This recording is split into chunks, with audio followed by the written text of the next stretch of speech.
Boa tarde a todos. Boa tarde. Vamos dar início ao nosso trabalho da tarde com alguns avisos.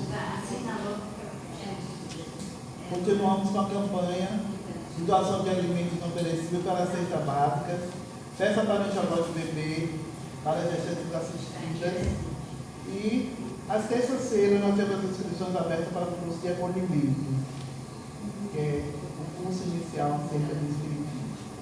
Passe individual das 18 às 18h45, grupo de estudo do ESM e ESM às 19h. E hoje o passe será coletivo ou individual? Individual? Nosso passe hoje será individual. E aos nossos internautas, seguinte, curta, compartilhe e comente sobre a nossa tarde de bênção e luz. Vamos ler um trecho do Evangelho segundo o Espiritismo. Convidar os pobres e os expropriados, dar sem esperar retribuição. Disse também aquele que o convidar: quando derdes um jantar ou uma ceia, não convideis nem os vossos amigos, nem os vossos irmãos, nem os vossos parentes, nem os vossos vizinhos, que forem ricos, para que, em seguida, não vos convidem a seu turno e assim retribuam o que de vós receber. Quando derdes um festim, convidai para ele os pobres e expropriados, os coxos e os cegos, e sereis ditosos por não terem neles bem duro retribuído, pois isso será retribuído na ressurreição dos justos. E eu esqueci de falar que o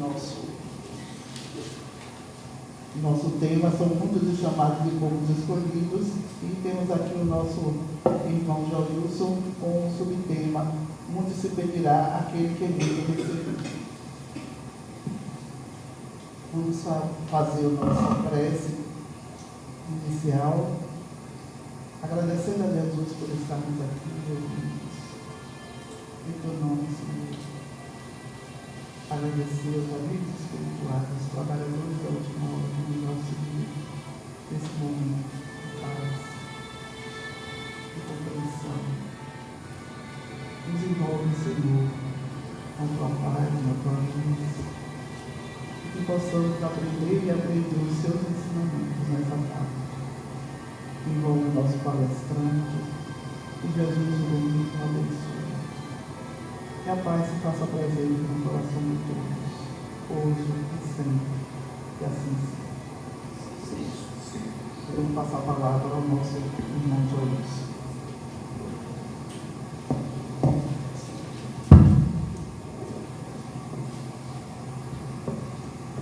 Boa tarde a todos. Boa tarde. Boa tarde a todas, queridos irmãos, amigos. Primeiro, falar da minha alegria de estar aqui em nossa casa, né? Tenho vínculo, firmados nesta casa. E é sempre uma alegria muito grande poder aqui me juntar em torno dos ensinamentos do Cristo, em torno de todas as possibilidades de aprendizagem que nos são facultadas. E, segundo plano,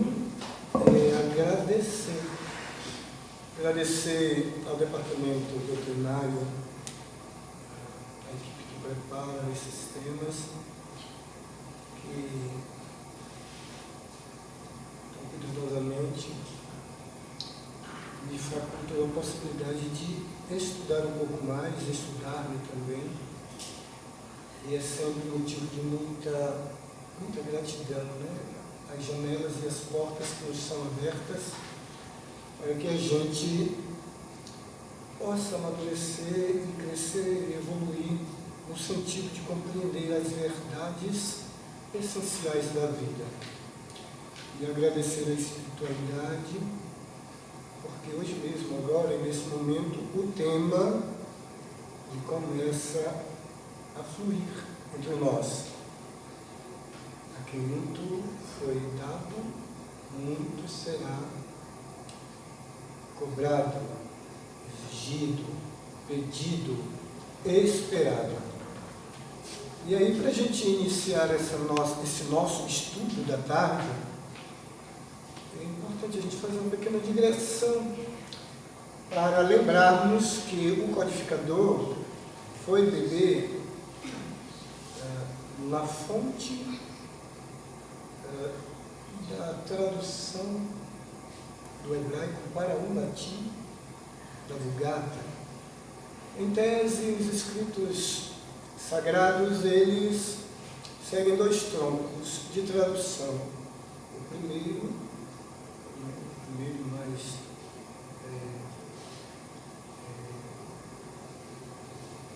importante, tratado de tradução do hebreu para o grego. E essa tradução foi uma tradução que a Septuaginta, né? A Septuaginta, a primeira tradução do hebraico para o grego, já que na época o grego era uma língua muito falada e era oficial, e era como é o inglês atualmente. Então, a Septuaginta é a primeira e grande tradução dos escritos sagrados, feita por judeus. Os judeus foram chamados na época, e daí saiu a Septuaginta. Da Septuaginta, então, se pôde ter a noção na época, inclusive nas diásporas existentes ali, naquelas cercanias, dos ensinamentos bíblicos, dos profetas, dos emissários divinos, que não coincidentemente são os antecessores do Cristo, numa projeção de compreensão acerca do processo evolutivo ao qual a divindade nos preparou e nos garantiu e nos garante até hoje. Da Septuaginta, então, São Jerônimo,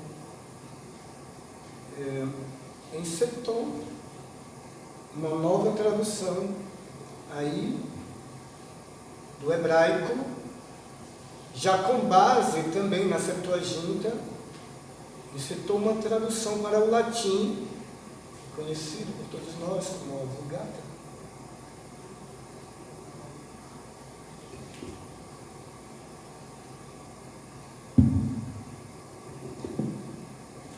Tudo bem agora? Bom, a Vulgata de São Jerônimo. Então, só para a gente iniciar, para que eu então possa dizer ao pessoal que nos assiste, a todos vocês que dividem comigo essa tarde, uma boa tarde, um bom estudo a nós todos, que o Mestre Jesus possa iluminar-nos, possa nos conduzir naquilo que precisamos hoje, responsavelmente entender. Porque o tema da tarde, ele, antes de tudo, impõe a todos nós uma compreensão acerca do termo responsabilidade. Então, o codificador, baseado então na Vulgata Clementina, ele vai lançar mão dos ensinos evangélicos à época da estadia do Cristo entre nós, para fazer algumas considerações à luz da orientação dos Espíritos e da pleiade daqueles que constituem a órbita da verdade, daí o Espírito da verdade. E a partir daí, então, com base neste mergulho que o codificador faz no Evangelho, ele nos faculta esta tradução, claro que no francês, que nos chega hoje, muitos chamados, poucos os escolhidos, e no subtema, muito será pedido daquele que foi beneficiado. E aqui é importante que a gente faça já de início uma grande divisão. Jesus não falava a corpos. Todo o seu dizer era um dizer direcionado ao ser essencial, o ser eternal, aquele que necessariamente chegará a enxergar a face de Deus em algum momento de sua trajetória. Daí a importância de, nesse momento, fazermos esta divisão. Porque é comum, ainda hoje, nos dias atuais, encontrarmos pessoas que confundem doação de coisas com caridade. E às vezes motivado exatamente por uma interpretação, não diria equivocada, mas uma interpretação circunstanciada acerca dessa máxima crística. Certa vez Jesus, procurado por um certo mancebo, um certo príncipe, um certo possuidor de grandes bens, Senhor, queria tanto ir ao reino dos céus, mas queria muito, assim, pois bem, vai e dá a parte do que você tem ali em excesso a quem precisa e me volte que está tudo certo. Mas Senhor, você pode tudo, mas para adentrar o reino dos céus, você precisa fazer esse exercício. É que naquele instante o Cristo não estava contradizendo-se acerca de tantas outras proposituras dele. É que para aquele interlocutor o material ainda dizia muito. Daí ele dizer, vai e dá o que possuis e vem, porque a porta dos céus encontra-se aberta, franqueada, facultada a todos. Contudo, entretanto, é preciso, em outra passagem, portar as vestes nupciais. Porque a partir daí, você encontra-se em adequação para conviver, para estar. O processo evolutivo do ser é uma condição sine qua non, para que ele compreenda determinados conteúdos acerca da realidade, da verdade, que nos liga a todos, enquanto ser, enquanto criaturas divinas. Amélia Rodrigues, no livro memorável Primícias do Reino, cuida de fazer um tratado ou estabelecer um veio, um caminho para a compreensão daquilo que a gente mais tarde, em algum momento de nossa história, vamos divisar como sendo o reino de Deus. E ela faz um processo de narrativa histórica para situar o Cristo num ambiente em que todos, de maneira comprometida, desenvolvia um papel, uma função. Como se a dizer que nos reinos de Deus, nos universos divinos, tudo gira em torno da cooperação. E desse modo, é que a gente pode, no livro A Caminho da Luz, na narrativa de Emmanuel, perceber quão grande é o projeto de Deus para o nosso futuro, presente. É que no passado já nos deu muito e muita atividade, atribuição, condição, possibilidades de desenvolvimento. Porque a criatura divina, desde seus momentos mais iniciais, quando ainda nos reinos minerais, depois vegetal, o animal, até adentrar a esfera do reino hominal, humanoide, ele vem experimentando em si, pelas leis divinas, todo o processo de comprometimento e cooperação das leis naturais, com um único objetivo, de conduzir-nos a todos a uma compreensão do que significa ser imortal. Daí a necessidade de nós fazermos essa divisão. Jesus, certa vez, pediu para que lhe dessem uma moeda e disse: o que tem na moeda? Tem a imagem de César, pois bem, dê a César o que é de César, dê a Deus o que é de Deus. E nesse momento estava feita exatamente essa divisão acerca daquilo que verdadeiramente importa. Então, retomando a lição de Primícias do Reino, em Amélia Rodrigues, o Espírito muito sabiamente faz uma divisão histórica entre antes de Cristo e depois dele. E ela sai nomeando Siddhartha Gautama, Hammurabi.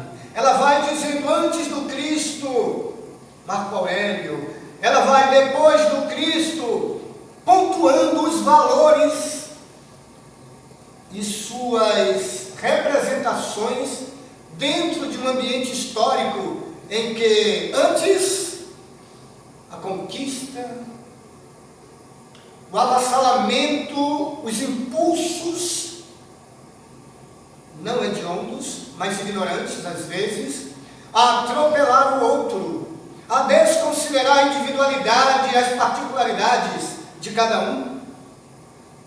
Ela então vai imaginando esse período antes do Cristo, mas com um cuidadoso apontamento de que todos esses que antecederam o Cristo são parte integrante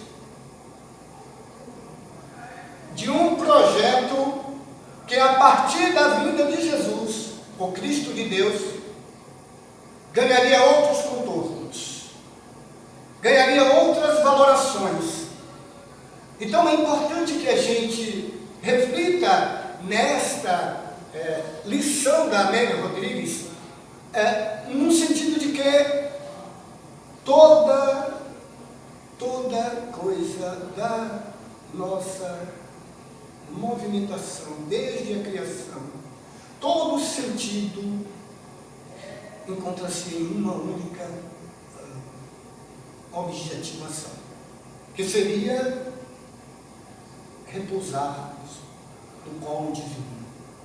E é nesse sentido que Amélia Rodrigues diz: desde o momento inicial, todo um projeto, toda uma preocupação e um comprometimento responsável de todos os seres que vão aos poucos adentrando o conhecimento de si, do mundo, das leis de Deus, no sentido de cada vez mais se tornarem responsáveis pelo bem coletivo, o bem do outro.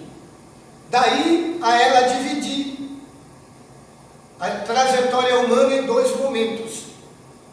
No primeiro, o egocentrismo. No primeiro momento, o eu no centro de todas as minhas buscas. E no segundo momento, eu diria até, pedindo licença a Amélia, de conflito profundo.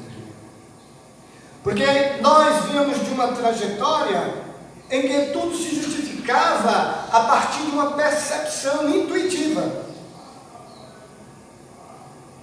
E nós hoje, espíritas, sabemos que somos médiuns. E a propósito, a mediunidade é um desses elementos, é um desses tesouros que nós, atualmente, conscientemente, fomos e estamos aguinhoados. E adiante a gente fala um pouco mais sobre a mediunidade como sendo um pouco deste muito que já temos e que nos impõe de alguma maneira uma doação responsável acerca do nosso agir no mundo. Então Amélia Rodrigues vem dizer que antes do Cristo tudo isso, depois dele tudo mudou, de modo que hoje aqui mesmo vocês que nos ouvem, nos acompanham, estudam conosco através da rede, internet, aqui, nós agora, estamos todos aqui dando cumprimento a este tema da tarde. A quem muito foi dado, muito será. De modo que aqui agora, neste momento, 16 horas e 20 minutos, nós já estamos de posse de um conhecimento, ainda que diminuto e pequeno e inicial, acerca desta temática, que jamais poderemos sair daqui dizendo que não sabemos. Daí o grau de responsabilidade, porque é o conhecimento que dá a nós a liberdade, é o conhecimento também que confere a nós a autoridade para escolher, para aceitar ou refutar verdades ou não. E é deste ponto que a gente vai avançar nessa tarde, dizendo que a partir de agora já estamos todos comprometidos. E é assim, porque a doutrina dos Espíritos é consoladora. O Espiritismo é consolador. É. Mas nunca será acomodador. As consciências são o tempo todo e a todo momento consultadas a se movimentar no sentido de fazer com que o ser, que é ele mesmo em si, encontre os melhores lugares, caminhos, para que os espinhos, as sarças não lhes toquem de maneira agressiva. Porque é a consciência do saber, do dever, que torna o indivíduo mais ou menos, não diria culpado, responsável. E é a partir daqui que a gente vai voltar à base de que Jesus não falava a corpos, falava a espíritos sempre. O livro Maria de Nazaré, quando da preparação da vinda do Cristo ao planeta Terra, Miramês narra toda uma movimentação em torno do orbe terrestre, no sentido de preparar o campo para que a excelsidade de Jesus pudesse adentrar a esfera sofrida, viciada, que nos traduzia naquele momento. De modo que todo um esforço responsável foi feito para que Jesus, ao chegar no planeta Terra, encontrasse de algum modo campo, porque nós, hoje ainda, muitos de nós, ainda nos apegamos às imagens de sofrimento corpóreo que o Cristo enfrentou. Contudo, ele é de se pensar que o maior desafio do Cristo foi adentrar a esfera dos interesses humanos da época, com sua percepção já muito sutil acerca da vida, acerca de nós, acerca de todos.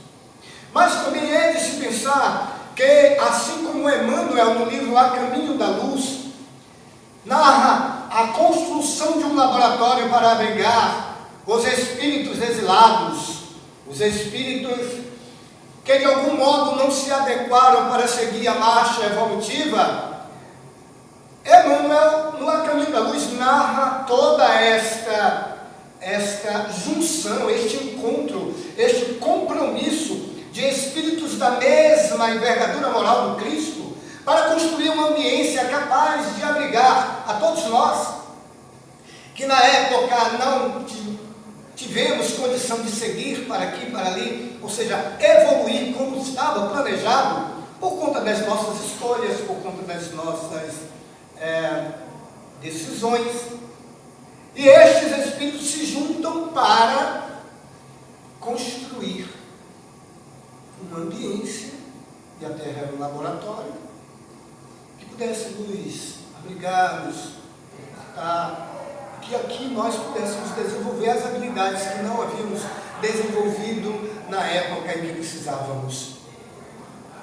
De modo que, quando se pensa em Jesus no planeta Terra, há de se pensar que Jesus é ou não é um irmão nosso adiantado? É ou não? E a considerar que é um irmão, ele é também filho de Deus.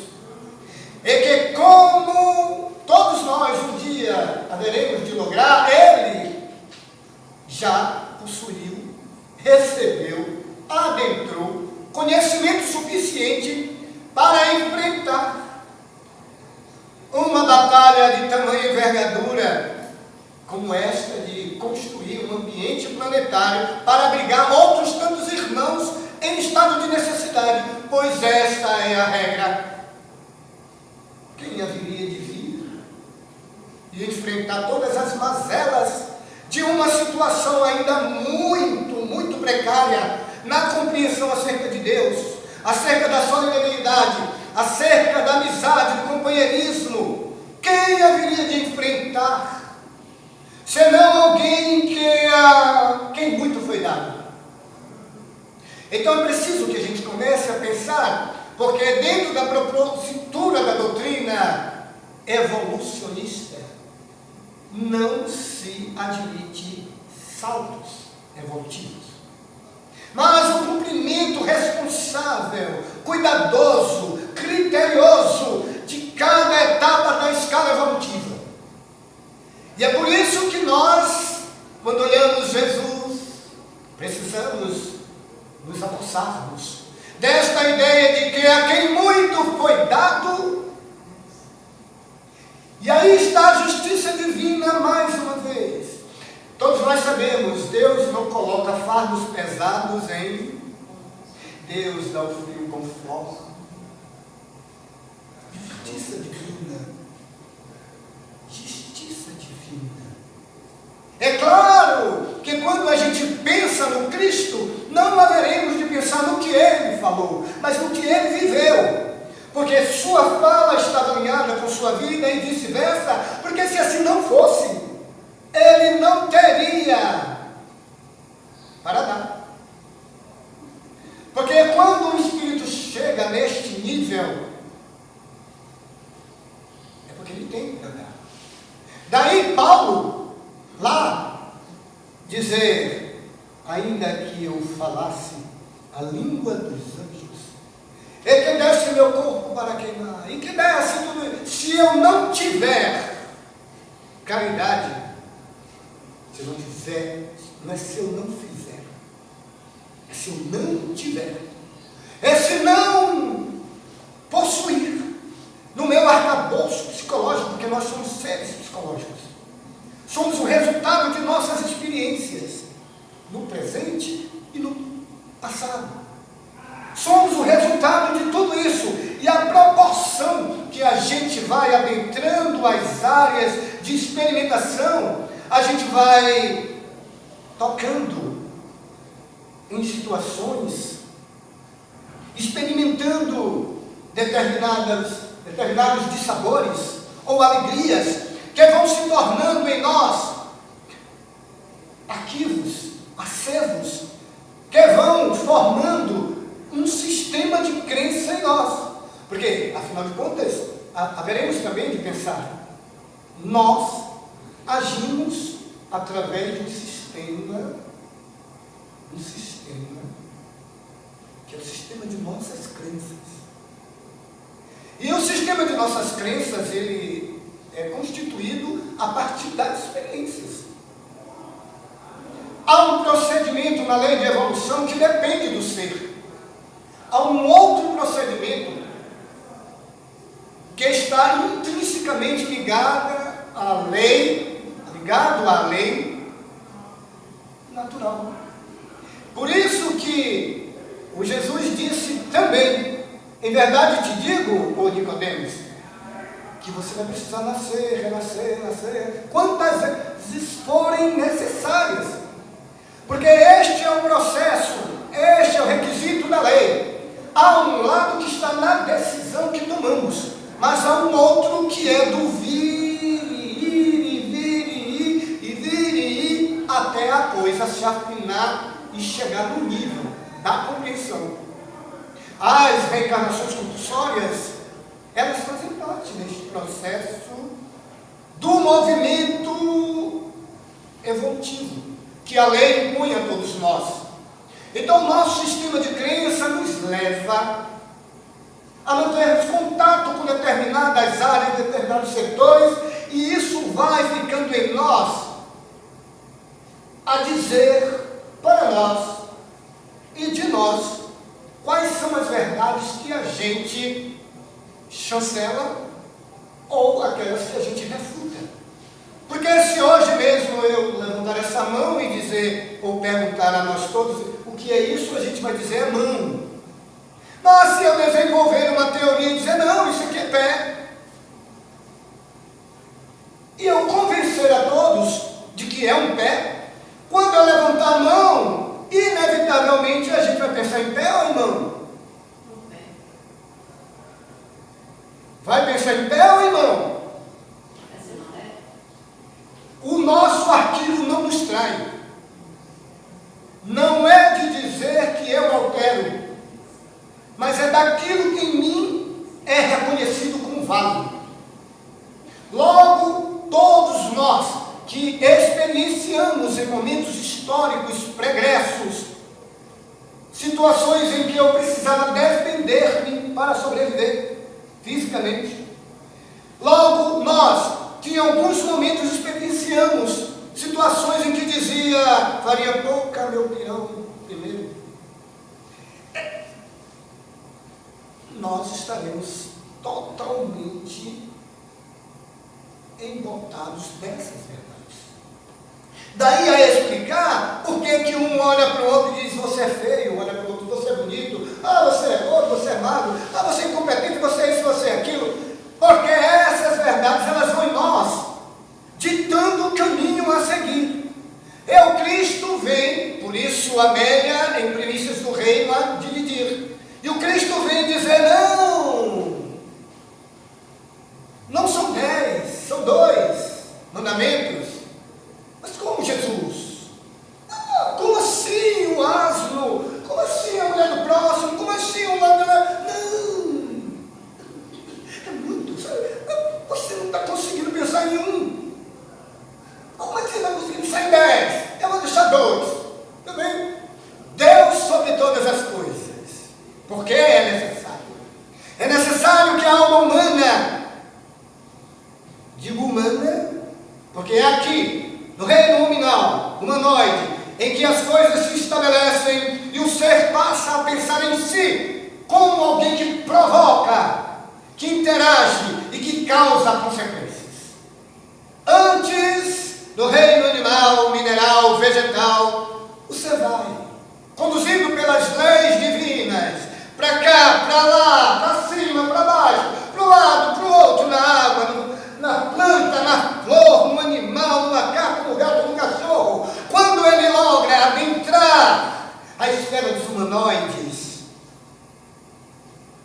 Aí muda. Aí ele começa a perceber que além dele tem outros. Ele começa a perceber que tudo que ele faz gera uma consequência nele e no outro. Ele começa a perceber que é preciso ter cautela, mesmo nos reinos neandertais, mesmo nos recuados momentos da humanidade. O instinto de autopreservação já era ponderado pela cautela. O ser já não ia para cima sem pensar em quem estava do lado de lá. Ele começou a desenvolver equipamentos, desenvolver instrumentos, artifícios que pudesse vencer o outro. Antes, ele se atirava tão somente, movido pelo instinto, tão somente. Mas no rei não, ele já passa a ter outras considerações. Chorar, sorrir, alegrar-se. Todas essas experiências são experiências que contribuem para a formação daquilo que o indivíduo passa a adotar como verdade sua. Daí a necessidade de olhar Deus, de compreender a divindade como aquela que não quer o mal, não quer o bem, não quer nada. Tudo que Deus fez de nós foi nos facultar a vida eterna, em abundância, e entregar a nós a responsabilidade a partir daí. Porque tem isso, né? As leis nos trouxeram, o profeta disse: até aqui nos conduziu o Senhor. Pois bem, e daqui para frente? É claro que ele colocava dentro de um contexto histórico, dentro de um contexto de labuta localizado, mas cabe uma reflexão. Até aqui nos conduziu o Senhor. É daqui para frente. Sabemos que somos co-criadores. Aí, um certo livro, somos co-criadores de problemas. Porque não temos ainda as habilidades suficientes para criarmos grandes soluções que sejam capazes, porque solução, há de compreendermos, solução tem raízes profundas na regra da ética. Ali como não existe bem que seja bem sem que este bem respingue em todos. O bem, para ser bem, precisa fazer bem a mim e aos outros. Senão não é bem, é qualquer coisa menos bem. Na perspectiva crística do amar a Deus sobre todas as coisas, é o próximo como a ti mesmo. Então o bem, a regra do bem, pescada aí na ética aritônica, tem este fundamento de faz ao outro aquilo que você gostaria que fizesse a você, porque isso é o que se justifica. O reino de Deus é nosso. Porque observem bem, se nós não pensarmos do ponto de vista daquilo que nos liga a todos enquanto criaturas e seres divinos, tudo mais estará perdido. E daí, Amélia Rodrigues pontuar gravemente, depois de Jesus, tudo, absolutamente tudo mudou. E que magnetismo é esse que fez com que há 2020 e tantos anos, para o calendário daqui, não se conseguisse esquecer Jesus? Que magnetismo é esse? Seria então magnetismo daquele que sabe onde está tocando? Seria o magnetismo daquele que sabe que para as coisas avançarem é preciso que todos avancem? Será o magnetismo daquele que, a respeito de Maria de Nazaré, lá no livro Maria de Nazaré, o Espírito que acolheu Jesus na maternidade, seria este o motivo que fez com que ela quedasse diante do divino quando foi indicada para adentrar a esfera terrestre na condição de mãe de Jesus? Dissesse: quem sou eu para abrigar no meu ventre tamanha luz, tamanho conhecimento, tamanho magnetismo?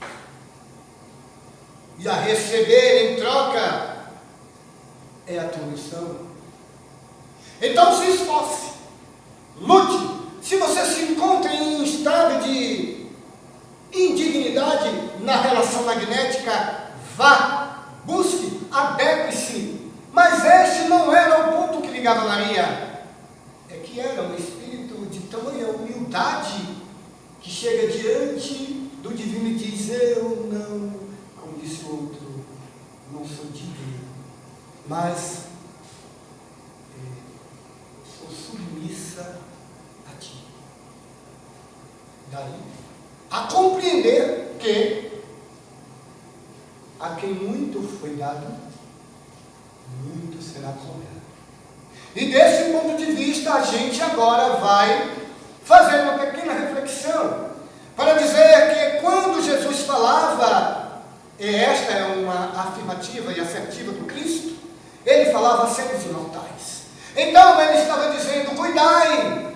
Eu quero pedir licença aos senhores para fazer uma leiturinha aqui do capítulo 12, é um textozinho, versículo 35 de João, é um texto de Jesus, que está lá, 12, 35, diz assim: andai enquanto tendes a luz, para que as trevas não vos apanhem.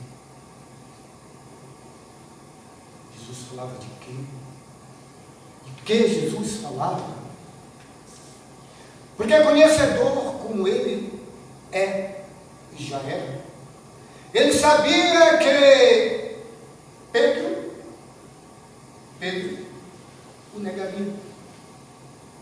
Ele sabia que Judas adotaria o mecanismo que adotou. Ele sabia que todos que estavam à sua volta careciam ainda da sua presença, careciam ainda da sua companhia, a ponto de ele dizer: mas raça de víboras, até quando estarei com vocês? Não por mim, mas pela escolha, pela avaliação, pelos interesses de cada um.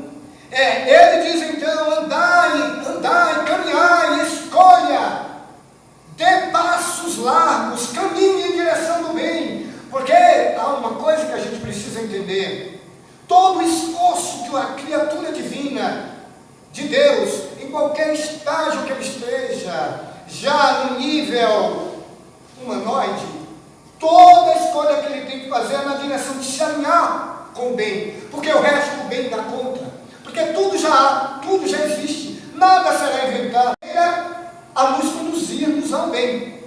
Então, quando Jesus diz: nem todo aquele que disser Senhor, Senhor, entrará no reino dos céus, ele não está falando daqueles que podem por influência chegar aqui, não, ele está falando daqueles que necessitam urgentemente perceber que as leis divinas são inflexíveis. É como você ter uma camisa número 2. É como você ter uma camisa número 2 e um corpo número 4.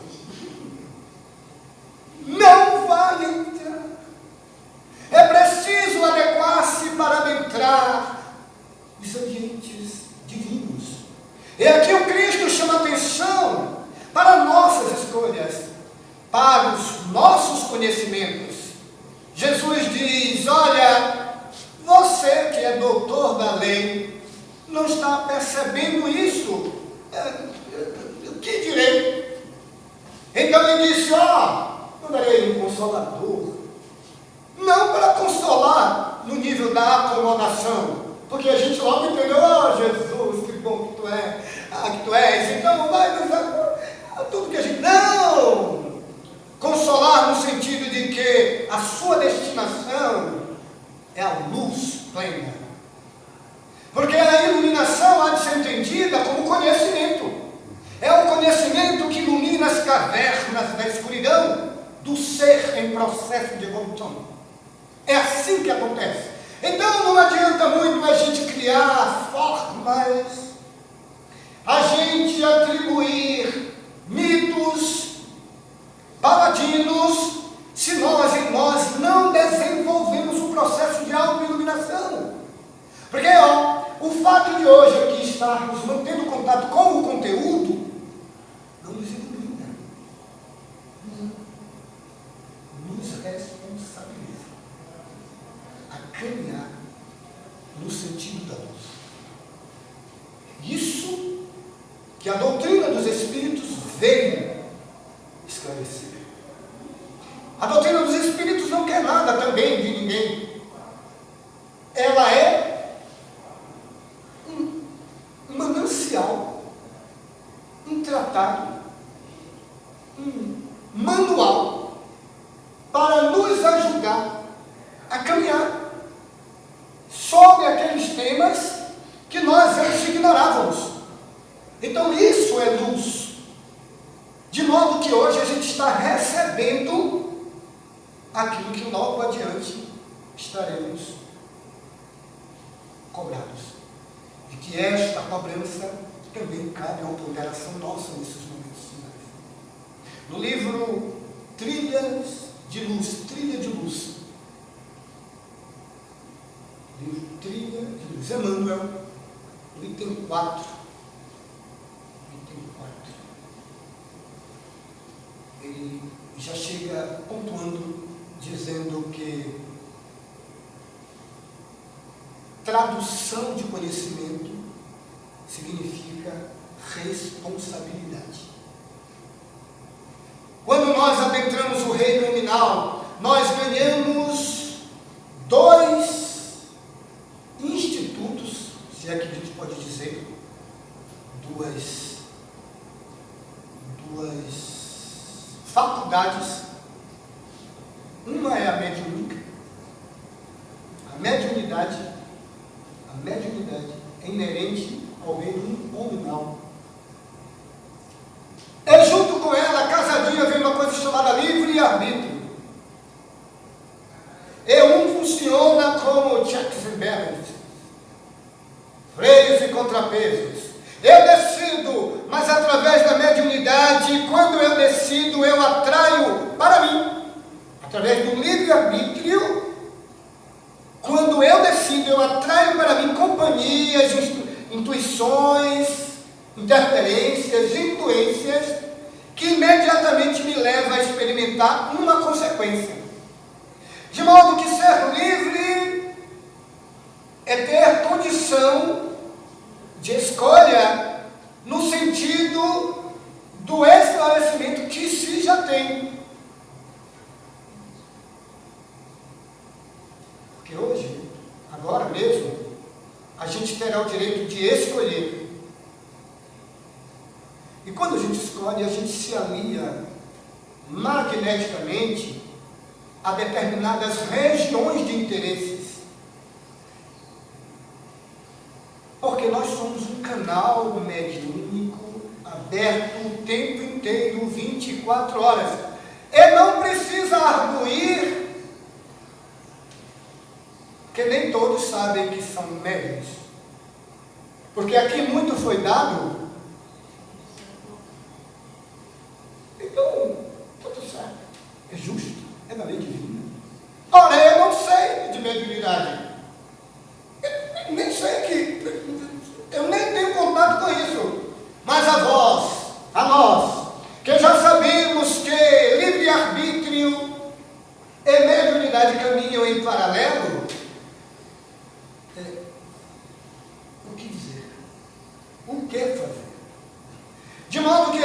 muitos que dizem, a mediunidade, o exercício da mediunidade me tornou assim, É porque você começou a desenvolver com o conhecimento de que aquilo ali é instrumento para a evolução.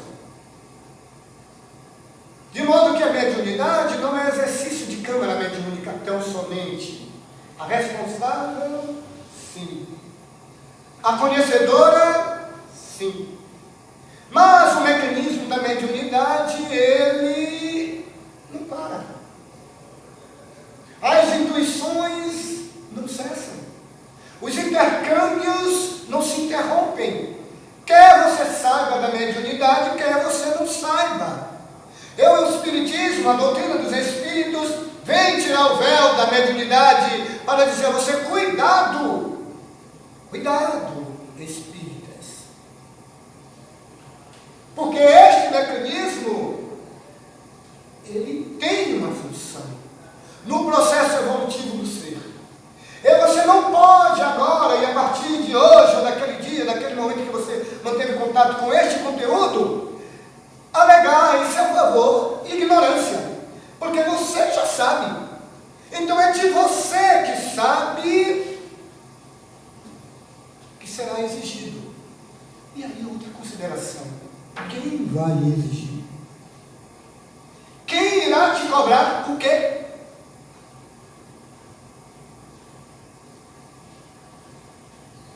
Nós somos seres psicológicos. Levamos em nós tudo aquilo que nós mantemos contato visual. O ser encarnado reconhece, identifica a partir dos sentidos. É o desencarnado. É quando você desencarna. Como é que isso funciona? Somos seres magnéticos. As nossas experiências não estão adstritas às experiências vinculadas ao corpo físico. De modo que a todo instante nós precisamos desenvolver o estado de orai e vigiai para não cair. Porque a todo instante estamos vinculados e interagindo com todas as regiões. Então, para a gente caminhar para o final de nosso estudo de hoje, eu trago para nós e para mim, principalmente, porque para nós que nos aventuramos a falar sobre determinado tema, em que a lição chega primeiro, o desafio de já sabedores das missões evangélicas de Jesus, de já conscientes, ou pelo menos cientes, de que é o próximo que precisa ser tratado no nível daquele meu desejo de tratamento, é no nível da compreensão de que ninguém será feliz sozinho, é no nível da ideia e da compreensão de que o Jesus Cristo, no nível evolutivo tão já agigantado, humildemente, tranquilamente, veio até nós para nos ajudar a caminhar. É no nível de compreensão que pode fazer perceber que Maria de Nazaré, quando se permitiu adentrar também a esfera, João o Batista, João o Evangelista, Pedro, todos, quando eles adentram uma área de compromisso para auxiliar outros tantos irmãos na escalada evolutiva, é deste ponto de vista que as nossas consciências, a partir de agora, precisam despertar, para dizer que eu não preciso ter patrimônio material planetário para doar, porque tenho a consciência de que sou ser imortal, porque tenho a consciência de que meu pai, minha mãe, meu irmão, minha esposa, minha filha, meu filho, enteado, padrasto, todos somos espíritos no processo evolutivo. E Jesus já disse, o próximo como a ti mesmo. E nós às vezes ficamos esperando aquilo, quando eu for isso, quando eu for aquilo, quando eu estiver assim, quando eu tiver aquilo, para fazer a ação, mas a ação, ela não está ligada à proposta a quem muito foi dado, muito será cobrado, não está para o material. Jesus não falava a corpos, Jesus falava a seres mortais. Então, se é você que sabe que é preciso ter paciência, resignação, que é preciso perdoar, porque perdoando você se liberta, se desvincula das regiões odiosas, vingativas. Se é você quem sabe que é preciso servir para ser servido, que é preciso ser útil na jornada evolutiva de todos, para que todos nós conquistemos, logremos a felicidade de adentrar esferas regeneradas, mundos felizes. Se é você quem sabe, não espere do outro. Não é uma banana na água, não é uma banana fora da água que vai deixá-la mais saborosa ou menos saborosa. É o ato de suportar o jeito do outro ser, no nível em que ele é. Porque se o indivíduo gosta de café amargo, é ele. Que tem você que dizer ele com açúcar é melhor. É a tua experiência, é o teu sistema de crença que diz a você que aquilo é verdade, mas o outro não, o outro sequer sabe o que é açúcar. Então, é deste lugar que será cobrado, mas cobrado não por um externo, mas por você, pelo próprio sistema, porque você não vai poder dizer a você que você não sabia que é amar a Deus sobre todas as coisas e ao próximo como ti mesmo. Daí o nosso esforço da reforma interior. A reforma interior para abandonarmos as velhas práticas que querem o tempo todo ressurgir, reassumir o comando, dizendo, ele tem que ser o que você deseja. O seu filho tem que formar isso, ele tem que caminhar para a religião espírita ou para isso ou para aquilo. Não tem nada. Tudo o que você tem que fazer é alinhar a sua conduta, buscar alinhar a sua conduta com a conduta do Cristo, que é muito mais do que falar, viveu. Porque é de viver que a gente vai impregnando os seres. E não existe falar para transformar, mas falar como um primeiro momento para estartar, inclusive para você, uma atenção. Quando Cristo falava, era meio que trazendo para si a atenção. Dizia ele, sede perfeito, como vosso Pai é perfeito. E aí depois vai dizer, eu sou o caminho. Olha aqui, que responsabilidade. Eu sou o caminho.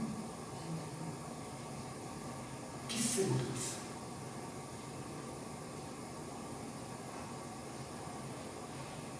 Que segurança. Eu sou o caminho. Nesta fala do Cristo está a consagração da Boa Nova. Não mais faça o que eu falo. Não mais faça o que eu mando.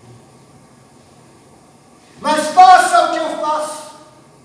Ame indistintamente. Perdoe. Desvincule-se daquilo que te torna menos divino. Que responsabilidade. No falar. Porque ele sabia que ele não podia falhar perante nós. Que tínhamos ainda uma mente promíscua, a buscar defeitos e falhas em tudo.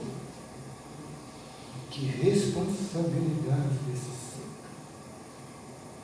Dizer diante de todos: eu sou o caminho, a verdade. É muito mais. Ninguém vai ao Pai Senão por mim.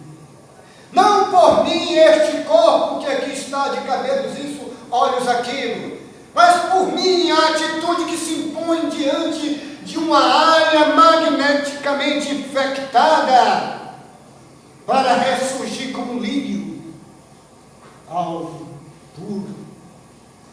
Por mim, que tracei até aqui uma jornada divinal, no esforço extremo, sobre-humano, para mostrar qual é a nossa realidade.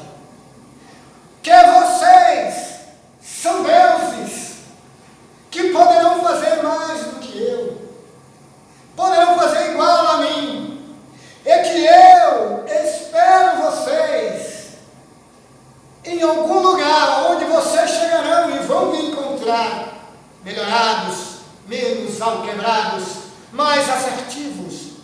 Mas olhai, filho, aí está sua mãe. Mãe, aí está o seu filho. Como se a dizer, tudo isso que eu falei, eu vivi, vocês não mais poderão alegar desconhecimento a seu favor. É amar o próximo como a ti mesmo. É tornar toda a humanidade uma única família. A família de Deus. Aquela família que vai chegar à condição angelical. E é deste ponto de vista que,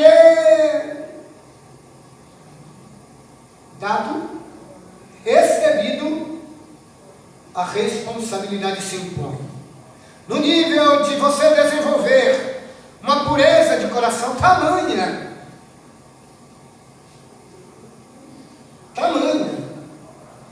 a não deixar dúvidas no outro, acerca do Deus que se manifesta em você, quando você fala, quando você age, quando você impulsiona a vida. Então, é de casa, é no seio familiar. Mas nós, terminando, temos, por conduta pregressa,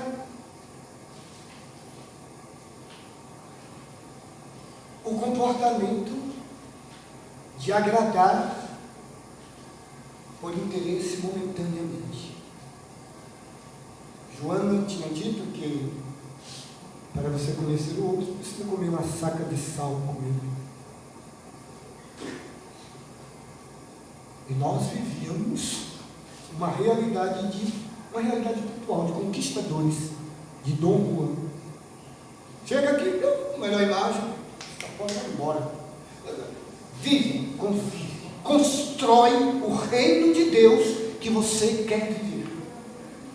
E não se pode construir reino de Deus lá, se aqui eu não consigo construir.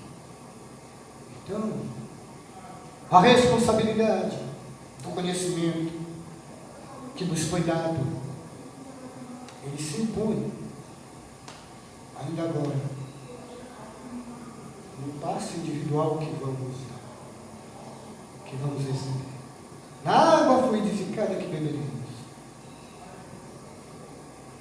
No volante do carro, estou na mão pedindo ao motorista para parar. Em casa, com os nossos entes queridos. Jesus não pediu, faça aos outros da rua. Faça ao outro. E o outro é o próximo. E o próximo é o mais próximo. Que pode ser você também. Porque como Jesus falava a espíritos, o próximo mais próximo do espírito encarnado é o corpo dele.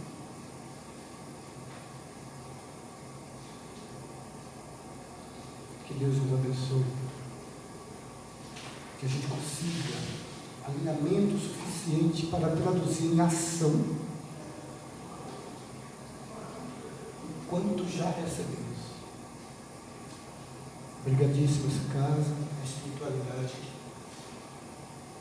Deus de Jesus.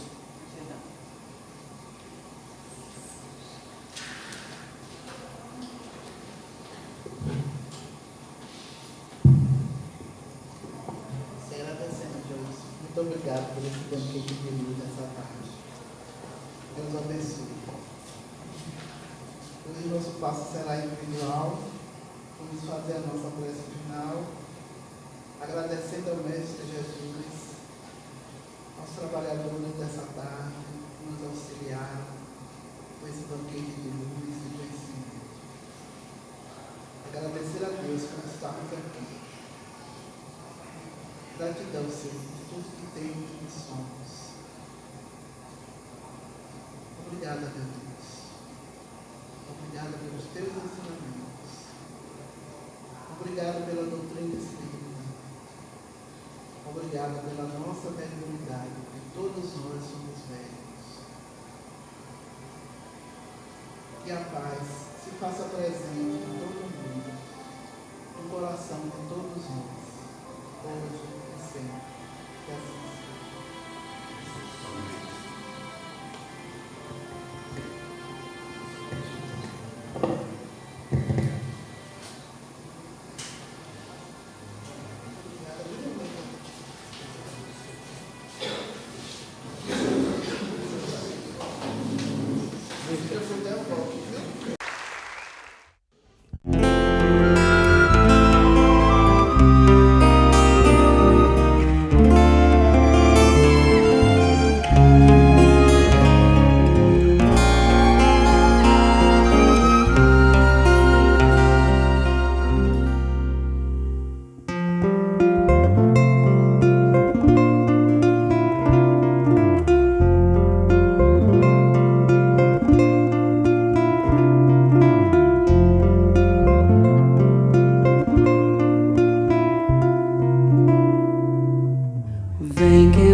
Perseverares serás cefas, pedra, e onde a agonia do vazio medra, frutificarás a mitigar a fome.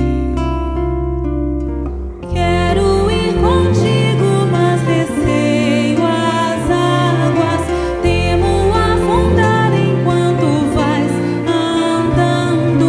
Se no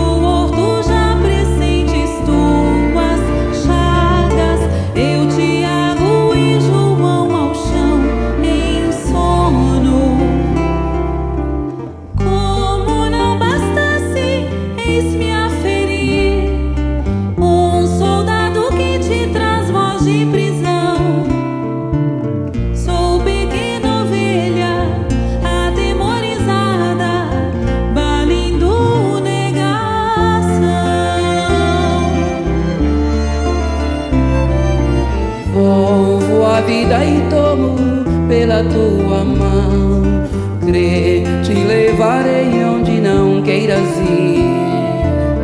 Pedro, tu me amas, Pedro, tu me amas, Pedro, tu me amas. E tu que és a rocha, constrói a minha casa no coração do irmão. Ouve, Simão Pedro, morrerás em cruz. Não, eu não mereço essa distinção.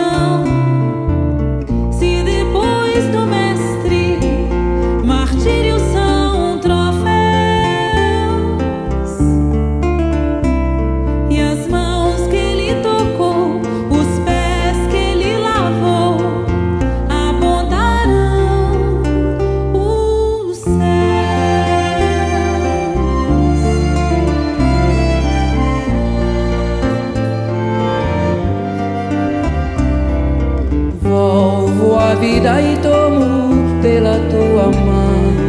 Crê, te levarei onde não queiras ir.